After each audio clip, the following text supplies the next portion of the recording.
خدمات امنیتی اوکراین SBU روز 4 ینور به خدمات دولتی مهاجرت این کشور رسما نامه فرستاده توصیه داده است که شهروند تاجیکستان مشرف جان حیدروف را از مقام پناهندگی محروم کنند. مقامات امنیتی صاحب طرفخانه تاجیکی مزه رقم 1 در شهر کیف و عضو حزب التحریر را به مبلغ گذاری سازمان تروریستی داعش ایبدار میکنند. مشرف جان حیدروف سال 2015 بعد 6 سال زندگی در روسیه این کشور را از ترس تعقیبات ترک کرده و به اوکراین پناه آورد. در اینجا او بر پایه گرانت اداره پناهندگان سازمان ملل تجارت خود را آغاز کرده و طرفخانه مزه رقم 1 را گشاد. رهبران بخش اوکراینی حزب التحریر روز 5 ینور در یک نشست خبری در تالار خبرگزاری اون اظهار داشتند که SBU به اساس حیدروف را به ارتباط با تروریست‌ها ایبدار می‌کند.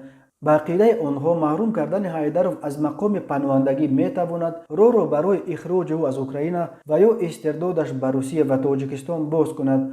آنها میگویند حیدروف برای عضویتش در حزب التحریر از جانب مقامات روسیه و تاجیکستان در جستجو قرار دارد و در صورت اخراج و استردادش میتواند تحت تعقیب و شکنجه قرار بگیرد. خود مشرف جان حیدروف گفت تمام اسناد بانکی درباره کی و به کجا پول فرستادنش در دستش است و میتواند این اسناد را به مقامات مربوطه اوکراین ارائه کرده بیگناه بودنش را اثبات کند. فعالیت حزب التحریر در تاجیکستان و روسیه ممنوع می باشد، ولی در اوکراین این سازمان دینی آزادانه فعالیت می کند.